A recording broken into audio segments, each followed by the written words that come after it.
Welcome to the Poconos. I've been waiting for this day for a whole year. This is the time where computers should turn off, but it doesn't.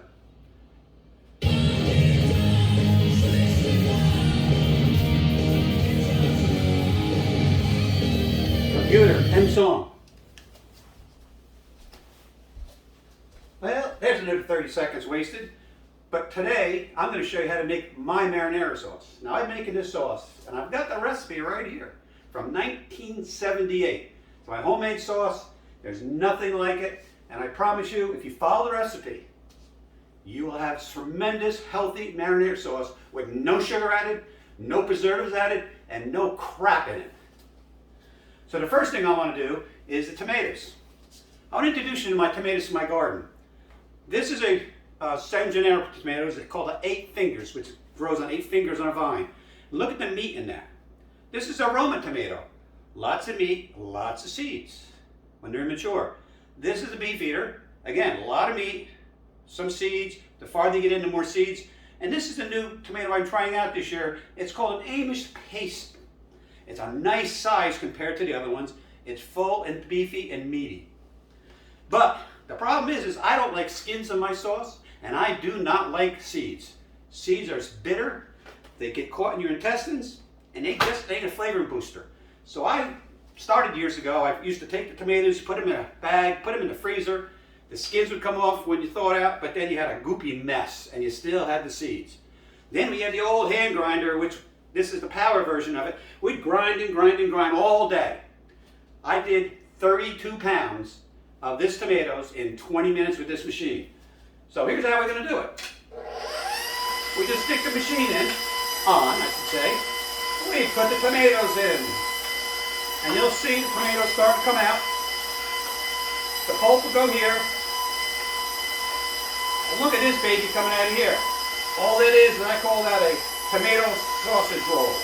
It's skin and seeds, which are not going to enter my body. So I did these before. I just wanted to show you the final amount. Okay. Just to see the texture. All right, so that's what I had for 32 pounds of garbage. So what we're going to do, I have 2 pots. I have 2 pots going here. This is not even started. It just has some of this tomato paste, or pulp. I'm going to put a little more in there, and I'm going to put more in the pot that I already started. Now you're going to ask me, why do you have 2 pots? There's a simple explanation to that. Because years ago, I really couldn't make marinara sauce. I couldn't follow a recipe.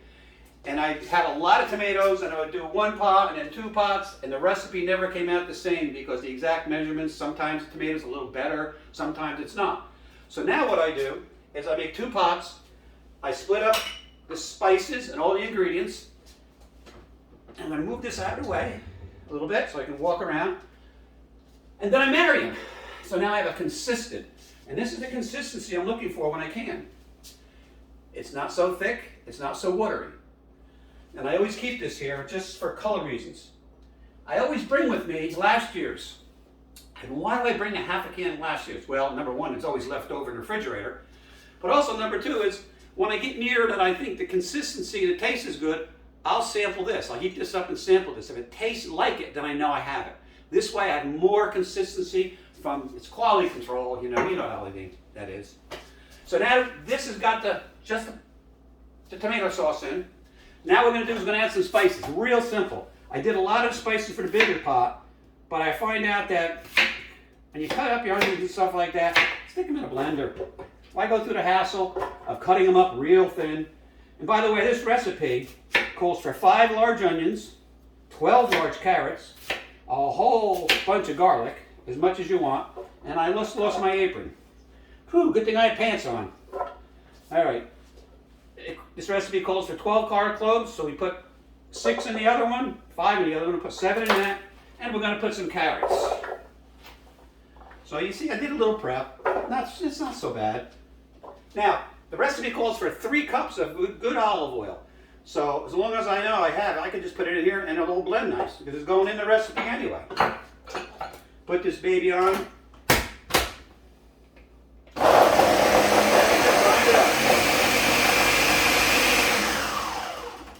that's it. Boy, that saved me a lot of cutting, didn't it? We take this out of here. The olive oil is going to make it slip out of here nice and easy. And we're going to put that in this pot. Excuse my back, but it's my best feature. All right. So that's it. Now it goes, the recipe calls for 72 ounces of paste. This is 36, it's going to go in here. Well, actually a little less because the pots are a little different sizes. Now if you're writing this down, you can always go back, write it down, the recipe, because I'm not going to print it out. The recipe also calls for 12 teaspoons of oregano, or a quarter cup of eighth of a cup of oregano, a quarter cup of basil, 12 tablespoons of pepper, 12 tablespoons of salt. And we're going to put the rest of the olive oil in. That's nicer, nicer, nicer. So we're going to have to take a little bit out of there and divvy it up. That's why we do it, because it's a little too full. All right, so that's the way we make the sauce. It's that simple. Couple tips. When you're buying garlic, if you don't grow it, always buy the garlic with the stem on. Never have it completely cut off. Rumors have it that is not a healthy garlic because it comes from a foreign country and it just takes too long and the flavor's not there. And if you don't want to support another country, that'd be great also. So I'm going to leave you with there. The next video that we have is going to be the canning process or the preserving process, so you can have this marinara sauce up to 2 years in a cold storage or a dark closet without any type of refrigeration. I hope you like this, and if you like this video, press subscribe and like. This way we can get the word out more for healthy eating.